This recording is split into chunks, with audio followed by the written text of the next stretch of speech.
This recording is copyright. IELTS Help Now Listening Practice Tests. Test 5. In the IELTS test, you hear some recordings and you have to answer questions on them. You have time to read the instructions and questions and check your work. All recordings are played only once. Now turn to Section 1. Section 1. You will hear a conversation between two women as one of the women buys a bus pass. First, you have some time to look at questions 1 to 5.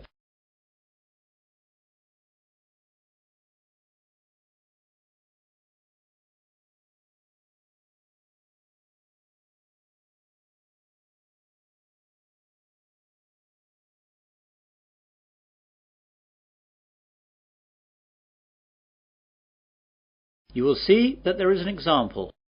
This time only, the conversation relating to this will be played first. Good morning, I'm here to get a student bus pass, please. Of course, madam. Do you want to buy a month bus pass, a 6-month bus pass or a year pass? Oh, just a month pass, please. So, 1 month is the correct answer. Now we begin. You should answer the questions as you listen, as the recording is not played twice. Listen carefully to the conversation and answer questions 1 to 5. Good morning, I'm here to get a student bus pass, please. Of course, madam. Do you want to buy a month bus pass, a 6-month bus pass or a year pass? Oh, just a month pass, please. Right then. I'll just have to take a few details. Yes, of course. First of all, what's your name? Natalie Jameson. And how do you spell Jameson? Jameson. Thank you. And what's your address? 45 Forest Avenue, Newlands, Adelaide. Is that Forest with 1 R or 2 R's? Just one. And what's the postcode, please? Oh yes, it's 8490. Thanks. Now, what's your date of birth, if you don't mind me asking? Not at all, it's the 13th of May 1982. I also need to know your telephone number here in Adelaide. OK, I just need to check that as I only moved here last week. Now where is it? Here we are. It's 6249 7152. Do you need a code or anything? Oh no, that's okay, thank you. Can I see your university card, please? Yes, here it is. Good, that's fine. Now, for which zone do you need a pass? Well, I'm not sure. I was hoping you'd be able to help me as I don't really know my way around here yet. As you know, I live in Newlands and I have to get to the university campus in the centre of town every day. Well, the university is in Zone 1 and Newlands has 2 zones. The side nearer to the town centre is Zone 5, but the far side is Zone 6. What road is it that you live in again? Forest Avenue. Let's see on this map. There it is. The nearest bus stop is in Zone 5. That's lucky. Zones 1 to 6 are $15 more expensive. Great. Make the pass out for zones 1 to 5 then, please. Before the conversation continues, you have some time to look at questions 6 to 10.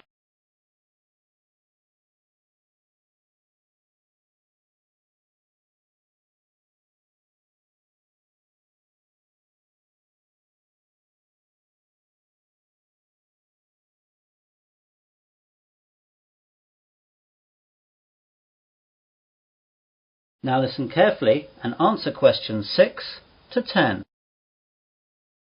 I've got some other questions too, if you don't mind. Sure, go ahead.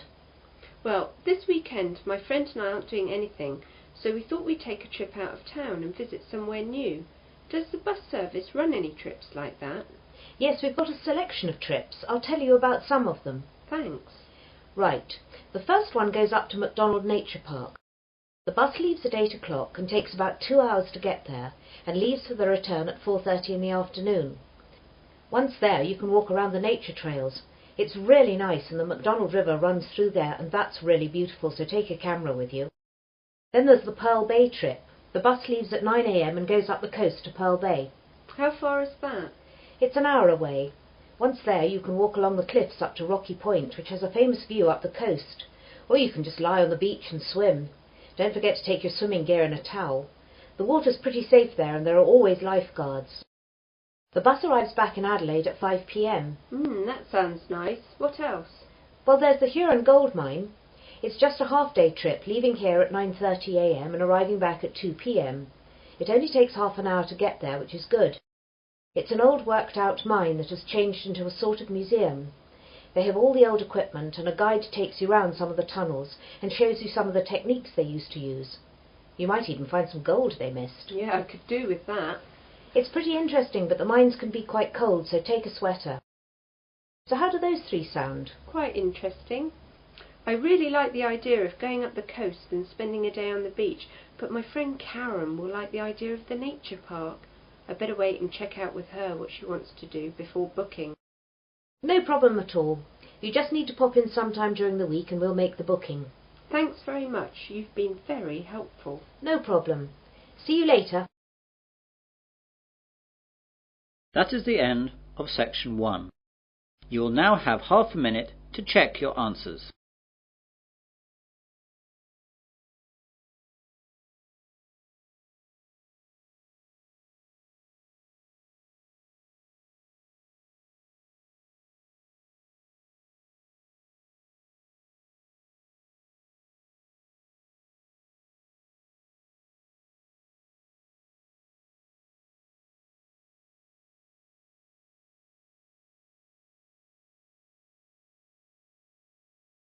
Now turn to section 2. Section 2. You will hear a radio presenter interviewing a man about the Sydney Harbour Bridge. First, you have some time to look at questions 11 to 16.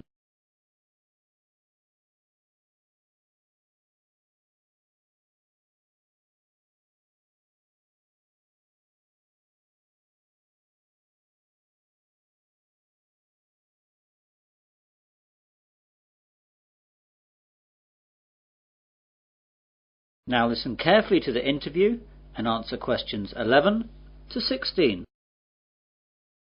Well, good morning again, everyone, and welcome to Perspective, the weekly New South Wales radio programme on subjects of general interest from our local area. Today I have in the studio Mr. George Simmons. Good morning, George. Good morning, Anne. So what are you going to talk to us about today, George? Well, for people from New South Wales, and particularly Sydney, this will be of great interest, I hope. I'm going to tell you a little about Sydney Harbour Bridge. Wow, that'll be so interesting. I think so. To start with, I'd like to tell you a little about the size of the bridge. The arch span is 503 metres, and the weight of the steel arch is 39,000 tonnes. The summit is 134 metres above mean sea level, though it can actually increase by as much as 18 centimetres on hot days, as the result of steel expanding in heat. The two pairs of pylons at each end are about 89 metres high, and are made of concrete and granite. The steel used for the bridge was largely imported.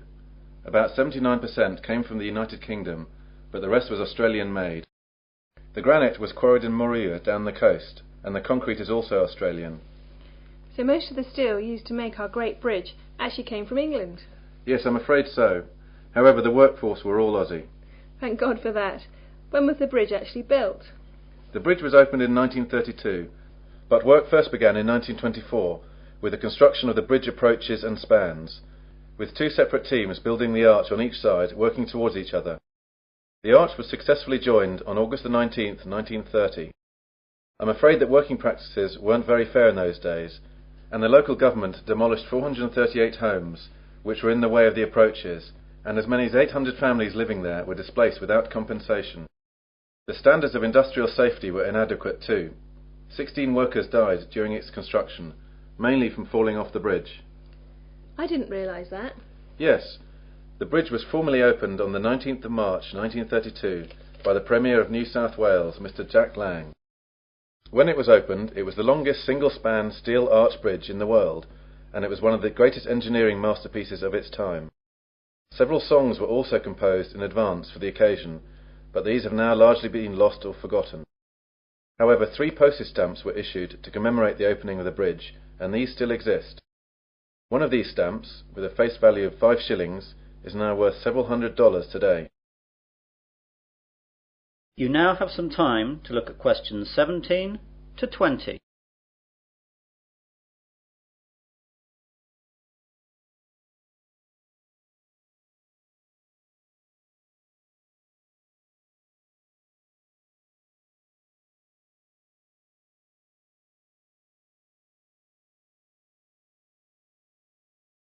Now listen to the rest of the interview and answer questions 17 to 20.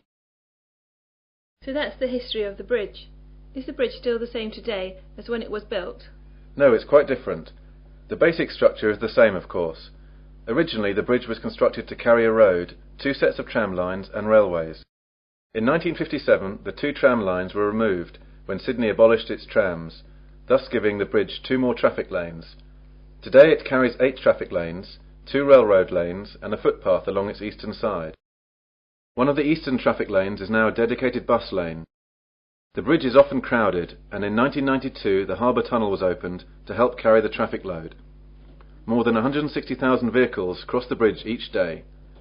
Before the harbour tunnel was opened, this figure was as high as 182,000, and would be much higher today if it were not for the tunnel. Pedestrians, horses and push bikes are not allowed on the bridge anymore. Wow, the bridge actually carries that much? Oh yes. Actually, before the harbour bridge opened, it was completely packed with railway carriages, trams and buses to stress test its load-bearing capacity. While it has had many traffic jams since, and 500,000 people walked across it on its 50th anniversary, it has probably never been asked to carry that much of a load since. Amazing.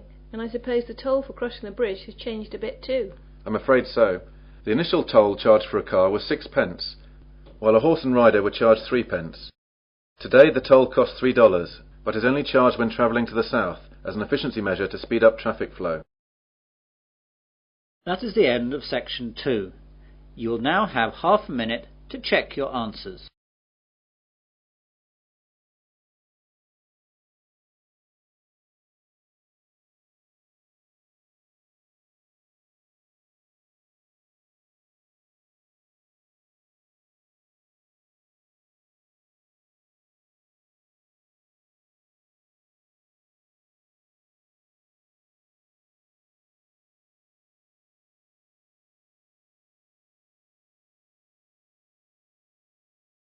Now turn to section 3. Section 3. You will hear 3 students discussing a survey they are going to do.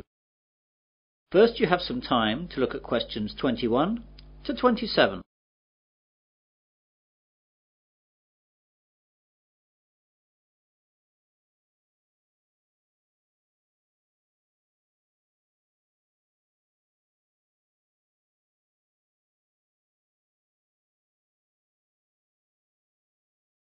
Now listen carefully and answer questions 21 to 27.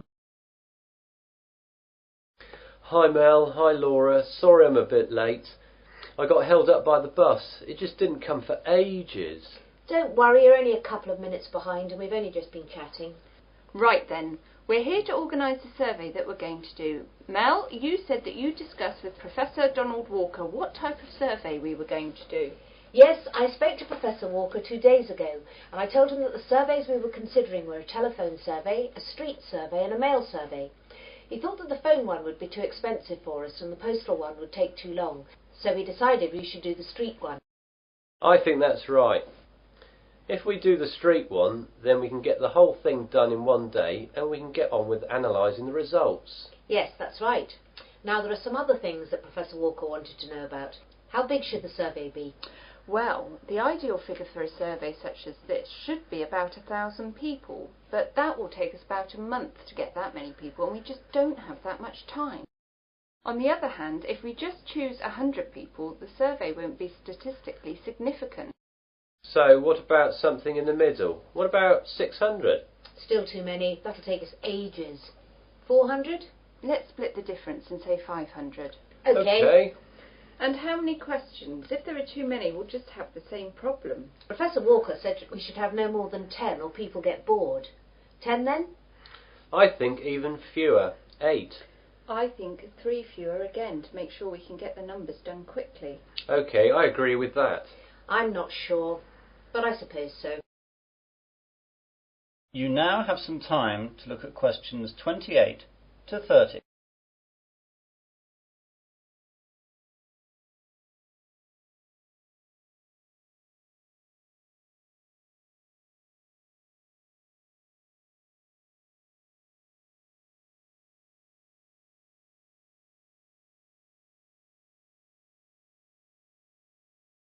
Now listen to the rest of the discussion and answer questions 28 to 30. Now, Professor Walker asked where we were going to do the survey. Does he want to avoid that area then? Probably. Now, we can either all stay together or split up and do different locations. Well, if we split up, then I think we've got a better chance of getting more people surveyed. Yes, I agree with Laura. OK. Now, I made a list of the possible locations in Westley where we could station ourselves. There's the town square, at the entrance to the train station, at the university cafeteria, outside Dobbin's department store, on the corner of the High Street and College Road, the bus station and the corner of High Street and Wilkins Road. What do you think? I think the square is great, but the people at the train station will be travelling and often in a hurry. I agree with all of that, and I think the bus station will have the same problem as the train station. OK, that's those two out then. I think the other ones in town were good too. The cafeteria will have too many students, and that will create too great a bias to our survey. We need a good cross-section of the population, and anywhere too close to the university won't give us that. Laura's right. So, out of the other town ones, I think that the two on the High Street corners are good. I don't agree. The High Street corner with College Road would be good, but the corner with Wilkins Road is too far out. Not enough people will come by there. Yes, Mel's right there. We should use Dobbin's department store instead. I can see your point. OK, that's settled then. All three of us will be stationed in town then, but not the Wilkins Road position. That is the end of section 3. You will now have half a minute to check your answers.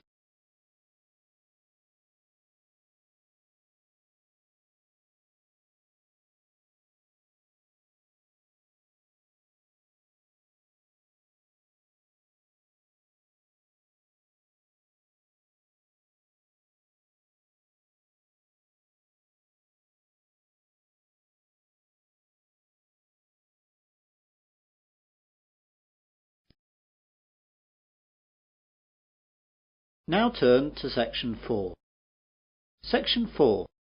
You will hear part of a further education marine biology lecture.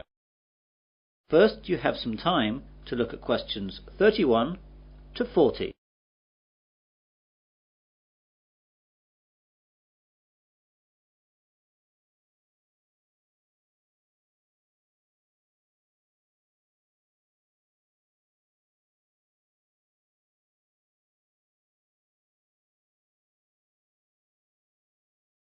Now listen carefully and answer questions 31 to 40.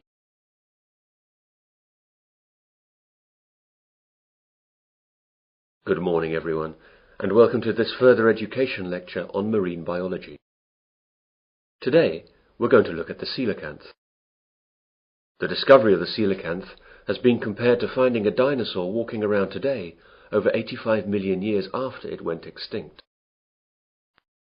The story began a few days before Christmas in 1938, when the first living coelacanth was discovered off the east coast of South Africa at the mouth of the Chalumna River.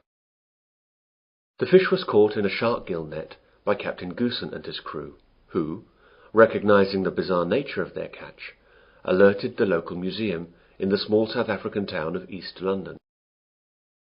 The director of the East London Museum at the time was Miss Marjorie Courtney Latimer, after whom the coelacanth was eventually named. Miss Courtney Latimer offered bounties to fishermen for unfamiliar fish. It was Miss Courtney Latimer who alerted the prominent South African ichthyologist Dr. J. L. B. Smith, who initially identified the fish, and subsequently informed the world about this amazing discovery.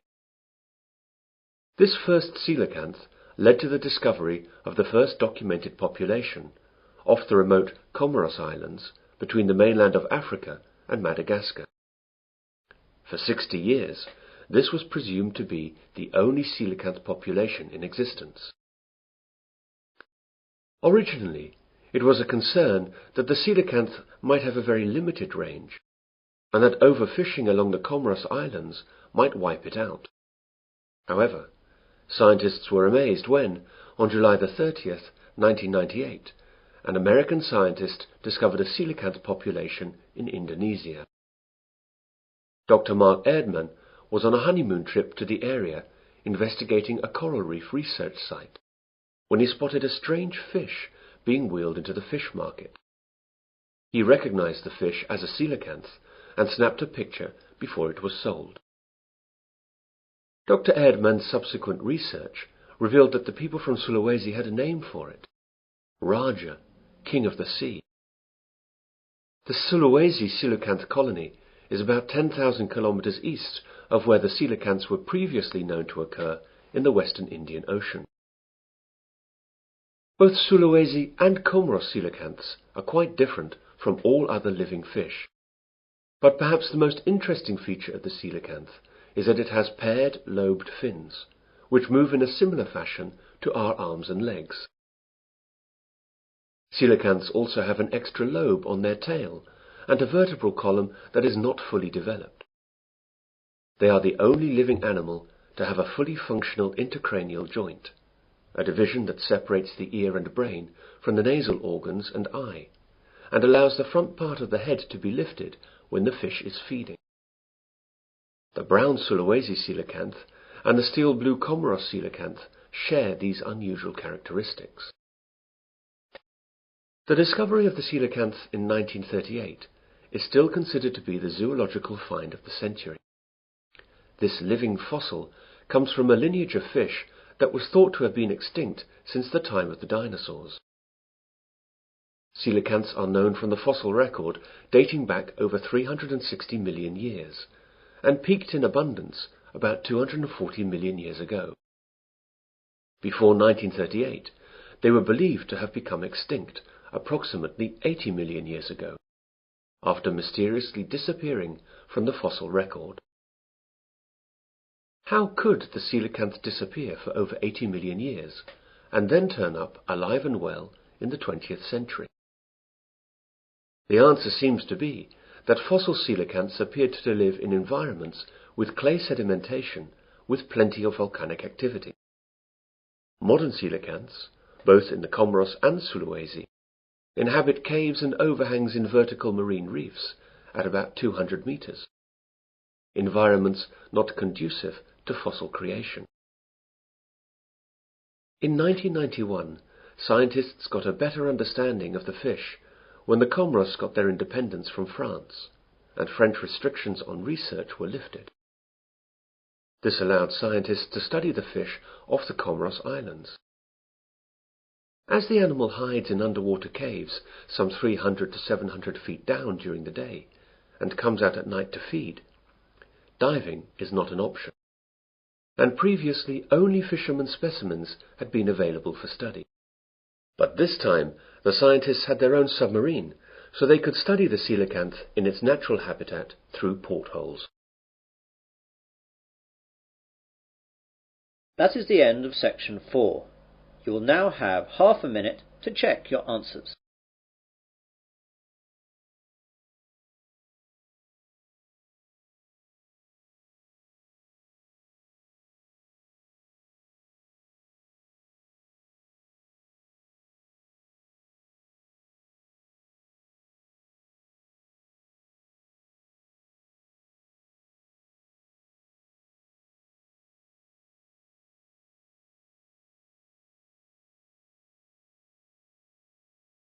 That is the end of listening test